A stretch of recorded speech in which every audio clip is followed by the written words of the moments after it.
Movie के start में हम एक लड़की को देखते हैं जिसका नाम डैनी होता है। एक रात वो अपने फादर के साथ खुद को एक बर्फीले तूफान में पाती है। वहाँ और लोग भी इस बर्फीले तूफान में फंसे हुए थे और हर तरफ अफरा तफरी मची हुई थी। डैनी के फादर उसकी जान बचाने के लिए उसे जंगल में छुपाने के लिए ले जाते हैं, लेकिन यहाँ पर डैनी के मना करने के बावजूद भी उसके फादर बाकी लोगों को बचाने के लिए चले जाते हैं। लेकिन तभी कोई चीज डैनी के फादर पर अटैक कर देती है और उनकी वहीं पर मौत हो जाती है। डैनी अपने फादर को मरा हुआ देखकर काफी डर जाती है और वहाँ से भागने लगती है। इसी दौरान एक जंगली जानवर भी उसका पीछा करने लगता है। तब भागते भागते डैनी नीचे गिर जाती है और फौरन बेहोश हो जाती है। बाद में जब डैनी की आंख खुलती है तो वह खुद को एक हॉस्पिटल के बेड पर पाती है जहाँ उसकी दोनों हाथों को बांधा गया था। तब सारे डोर्स और विंडोज लॉक होने की वजह से और रूम में कैमरा देखकर डैनी चिल्लाने लगती है और तभी डैनी से मिलने एक डॉक्टर आती है जो डैनी को फ्री करके यानी उसके हाथों को खोलकर उसे बताती है कि एक बर्फीले तूफान की वजह से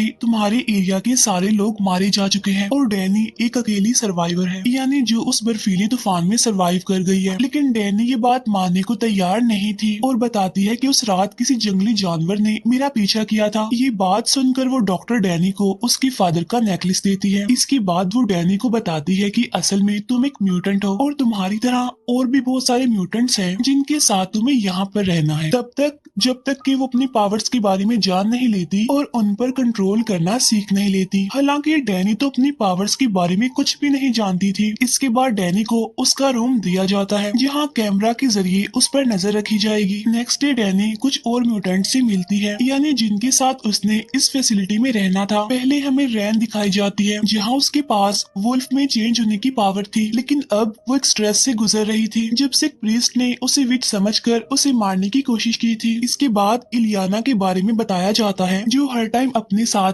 पर्पल ड्रैगन हैंड पपेट रखती है और इलियाना के पास ये पावर होती है कि वो टेलीपोर्टेशन पावर को यूज करके अलग अलग डायमेंशंस में ट्रेवल कर सकती है। इसके बाद हमें रैन का फ्रेंड दिखाया जाता है जो कि एक रिच फैमिली से बिलोंग करता था। इसकी पावर ये होती है कि ये सोलर एनर्जी को अपने अंदर अब्सॉर्ब करके उसे यूज कर सकता है। इसके बाद इलियाना का फ्रेंड दिखाया जाता है जो कि कोल माइनिंग फैमिली से आया हुआ था। इसकी पावर ये होती है कि अपनी थर्मोकेमिकल एनर्जी को यूज करके जेफ स्पीड में फ्लाई कर सकता था। अब इंट्रोडक्शन होने के बाद वो डॉक्टर इलियाना को कहती है कि तुम डैनी को पूरी फैसिलिटी दिखाओ। अब गार्डन में आने के बाद इलियाना डैनी को यहाँ से भागने पर फोर्स करती है। अब क्योंकि डैनी को वहाँ पर कोई भी बैरियर नजर नहीं आ रहा था, इसीलिए वो फौरन वहाँ से भागने की कोशिश करती है, लेकिन थोड़ी दूर जाते ही वो एक इनविजिबल वॉल से टकरा जाती है जिसकी वजह से वो गिर जाती है और उसकी नाक से खून आने लगता है और अब वो गुस्से में इलियाना की तरफ भागती है। लेकिन अब क्योंकि इलियाना के पास टेलीपोर्ट होने की पावर थी इसीलिए वो वहाँ से गायब हो जाती है। इसके बाद डैनी गुस्से में सैड होकर चर्च के ऊपर जाकर सुसाइड करने की कोशिश करती है, लेकिन तभी ठीक टाइम पर वहाँ रैन आ जाती है और वो डैनी को सुसाइड करने से रोक लेती है। नीचे आने के बाद डैनी इलियाना की फ्रेंड को देखती है जो खुद को मजबूती से बांधकर अपने म्यूटेंट पावर यूज कर रहा था। यहाँ पर रैन डैनी को इलियाना की फ्रेंड के बारे में बताते हुए कहती है कि इसे ना चाहते हुए भी माइंस में अपने फादर के साथ जबरदस्ती काम करना पड़ता था। अब रात के टाइम जब डैनी सो रही होती है तो उसे उसी रात के ड्रीम्स आने लगते हैं जिस रात उसके फादर की डेथ हुई थी, यानी बर्फीले तूफान की रात। और इसी वजह से डैनी के अंदर एनर्जी मूवमेंट करने लगती है और तभी हम लॉन्ड्री रूम में इलियाना के फ्रेंड को देखते हैं जिसे वॉशिंग मशीन से आवाजें सुनाई दे रही थी। अब जब वो पास जाकर देखता है तो वो खुद को एक माइन में पाता है जहाँ पर सब माइनिंग कर रहे थे और उसके फादर भी वहाँ पर मौजूद थे। फिर अचानक से सब लोग उस पर अटैक कर देते हैं जिसकी वजह से वो डर जाता है और इसीलिए वो अपनी पावर यूज करने लगता है।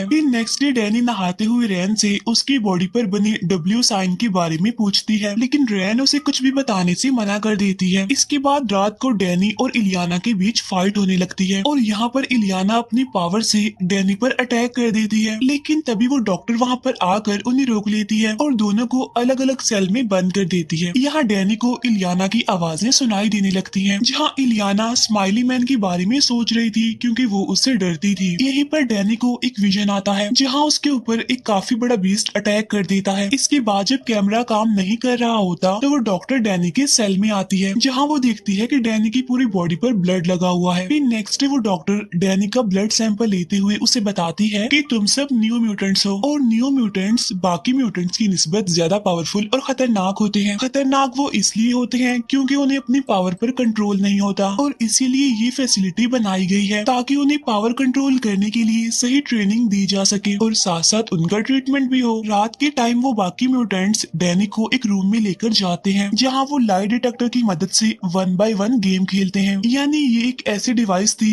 जिससे किसी का भी झूठ पकड़ा जा सके। और जब इलियाना की बारी आती है तो डैनी उससे पूछती है कि वो इस फैसिलिटी में क्यों आई है, जिस पर इलियाना बताती है कि मैंने अपनी पावर से 18 लोगों की जान ले ली थी। इसके बाद हम उस डॉक्टर को देखते हैं जो सीक्रेटली कैमरास के थ्रू उन पर नजर रख रही थी। नेक्स्ट डे मीटिंग के दौरान इलियाना का फ्रेंड उस डॉक्टर पर गुस्सा करने लगता है और मीटिंग को छोड़कर चला जाता है जिसकी वजह से सबका मूड ऑफ हो जाता है। अब मूड ठीक करने के लिए इलियाना को एक आइडिया आता है और वो उस डॉक्टर की टीम में कुछ मिला देती है जिससे वो गहरी नींद में सो जाती है। इसके बाद वो सभी म्यूटेंट्स पार्टी करने लगते हैं। तब रैन डैनी को एयर वेंटिलेशन के जरिए एक रूम तक लेकर जाती है जहाँ वो दोनों इनविजिबल बैरियर पर बारिश होती देखते हैं। तभी रैन के फ्रेंड को पूल में से किसी की आवाजें सुनाई देने लगती हैं और जब वो वहाँ चेक करने के लिए जाता है तो उसे वहाँ पर इलियाना दिखती है और तब रैन का फ्रेंड भी इलियाना के साथ स्विमिंग करने चला जाता है। अब वो दोनों साथ में स्विमिंग करने लगते हैं। तभी रैन का फ्रेंड इलियाना को अपनी फ्रेंड के बारे में बताता है कि बाय मिस्टेक मैंने अपनी फ्रेंड को अपने हाथों से जला दिया और इसी वजह से मेरी बेस्ट फ्रेंड मारी गई। तब इलियाना उसे कहती है कि इन सब बातों को अब तुम भूल जाओ और उसे दोबारा से स्विमिंग करने के लिए कहती है, लेकिन फिर इलियाना वहाँ से गायब हो जाती है और तभी हमें दिखाया जाता है कि इलियाना असल में अपने रूम में ही होती है। और जब पूल में रैन का फ्रेंड इलियाना को ढूंढ रहा होता है तभी उसके पीछे से उसकी बेस्ट फ्रेंड की जली हुई बॉडी आ जाती है जिसकी वजह से वो काफी डर जाता है और उसका अपनी पावर्स पर भी कंट्रोल नहीं रहता। और तभी वो डॉक्टर नींद से जाग जाती है और वो रैन के फ्रेंड को ठीक टाइम पर आकर बचा लेती है। अब बचने के बाद रैन का फ्रेंड सारा इल्जाम इलियाना पर लगा देता है और कहता है कि इलियाना ने मुझे मारने की कोशिश की है, लेकिन वो डॉक्टर उसे समझाने की कोशिश करती है कि इलियाना पूल में नहीं बल्कि वो तो अपने रूम में थी। लेकिन अब क्योंकि इलियाना ने उस डॉक्टर को नींद की दवाई दी थी इसीलिए वो डॉक्टर इलियाना को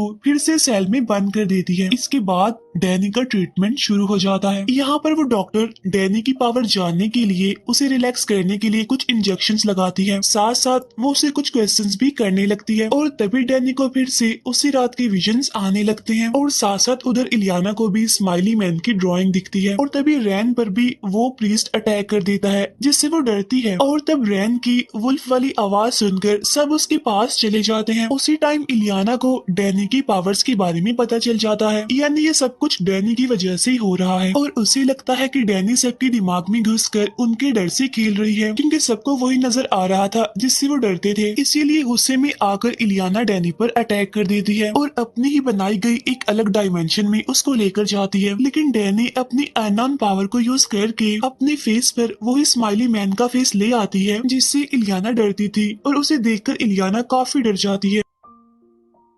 लेकिन तभी वो डॉक्टर वहाँ पर आकर इलियाना को नॉर्मल कर देती है। तभी डैनी इलियाना का गिरा हुआ पपेट उठाती है और उसे देने जाती है और यहाँ पर वो दोनों बातें करने लगती हैं और यहाँ पर डैनी इलियाना से उस डायमेंशन के बारे में पूछती है जिस पर इलियाना उसे बताती है कि स्माइली मैन से बचने के लिए मैंने वो अपनी अलग दुनिया बनाई थी। इसके बाद हमें वो डॉक्टर दिखाई जाती है जहाँ पर उसे अपने सीनियर से ऑर्डर मिलता है कि डैनी को मार दिया जाए क्योंकि उनको पता चल गया था कि डैनी की पावर्स बहुत ज्यादा पावरफुल है और खतरनाक भी, क्योंकि वो दूसरे लोगों के डर को यूज करके हेलोसिनेट क्रिएट करती है। तब इस ऑर्डर को पूरा करने के लिए वो डॉक्टर डैनी को ट्रीटमेंट के बहाने एक रूम में लेकर जाती है, लेकिन यहाँ पर रैन को उस डॉक्टर के इरादे सही नहीं लगते, इसीलिए वो जाकर बाकी सबको इस बारे में इन्फॉर्म कर देती है। लेकिन तभी उन्हें एक गाना सुनाई देता है जो कि इलियाना के रूम से ही आ रहा था और अब देखते ही देखते वो डोर चेंज होने लगता है और तब दरवाजा खोलने पर वहाँ पर इलियाना का सबसे बड़ा डर यानी स्माइली मैन आ जाता है और उन पर अटैक कर देता है। तब इलियाना इलियाना और उसका फ्रेंड स्माइली मैन से बचने की कोशिश करते हैं और यहाँ पर रैन उस डॉक्टर पर अटैक करके डैनी को बचाने में कामयाब हो जाती है, लेकिन वो डॉक्टर वहाँ से भाग जाती है। अभी सबकी वजह से वो सारे अपनी अपनी पावर्स को यूज करके खुद को बचाने में लग जाते हैं। इसके बाद वो सब लोग एक जगह पर इकट्ठे हो जाते हैं जहाँ उन्हें पता चलता है कि यहाँ से निकलने के लिए उन्हें इनविजिबल बैरियर के सोर्स को मारना होगा, यानी उस डॉक्टर को। और जब ढूंढने के बाद वो डॉक्टर उन्हें मिल जाती है तो वो अपनी पावर से सबको कैद कर लेती है और यहाँ पर वो खुद को रिवील करती है और वो कहती है कि तुम सबको ट्रीटमेंट के बहाने यहाँ पर इसीलिए लाया गया ताकि हम लोग तुम्हारी म्यूटेंट पावर को यूज कर सके और अपने अंडर वेपन्स बनाकर रख सके। लेकिन डैनी की खतरनाक म्यूटेंट पावर को देखकर वो डॉक्टर फिर से उसे मारने की कोशिश करती है, लेकिन तभी वहाँ पर एक काफी बड़ा बीस्ट आ जाता है और वो उस डॉक्टर को खा लेता है। असल में ये बीस्ट डैनी का डर होता है जो डैनी को फॉलो करते हुए वहाँ पर आ गया था, जिसे बाकियों के डर वहाँ पर आ गए थे, यानी वो डैनी को मारने आया था। अब डैनी को बचाने के लिए सब लोग अपनी पावर्स यूज करने लगते हैं। सबसे पहले इलियाना एक मशेटी लेती है और वो उस बीस्ट से फाइट करने लगती है और थोड़ी देर के बाद इलियाना का फ्रेंड भी इस फाइट को ज्वाइन कर लेता है। इसके बाद रैन और उसका फ्रेंड डैनी को चर्च में लेकर जाते हैं उसे प्रोटेक्ट करने के लिए ताकि वो जल्दी से होश में आ जाए और अपनी पावर को कंट्रोल करके हेलुसिनेट को खत्म कर दे। लेकिन तभी वो बड़ा सा बीस्ट वहाँ पर भी आ जाता है और उन लोगों पर अटैक कर देता है। अब बेहोशी की हालत में डैनी खुद को सॉल वर्ल्ड में पाती है जहाँ पर वो अपने फादर से मिलती है और यहाँ उसकी फादर उसे उस बीस्ट से ना डरने के लिए मोटिवेट करते हैं। और यहाँ पर हमें पता चलता है कि उस रात उसके फादर और बाकी गांव वाले डैनी की पावर की वजह से ही मर गए थे, क्योंकि तब उसे अपनी पावर के बारे में कोई भी आइडिया नहीं था और वो अपनी पावर को कंट्रोल करना नहीं जानती थी। लेकिन इस बार उसके फादर उसे फाइट बैक करने के लिए कहते हैं। इसके बाद डैनी की आंख खुलती है और वो उठते ही अपने डर का सामना करती है, यानी उस बीस्ट का, और फिर आहिस्ता आहिस्ता वो उसे कंट्रोल कर लेती है जिससे फाइनली वो बीस्ट गायब हो जाता है। लास्ट में वो लोग उस फैसिलिटी से आजाद हो जाते हैं और एक साथ होकर वहाँ से निकल जाते हैं और कहीं दूर चले जाते हैं और यहीं पर मूवी एंड हो जाती है।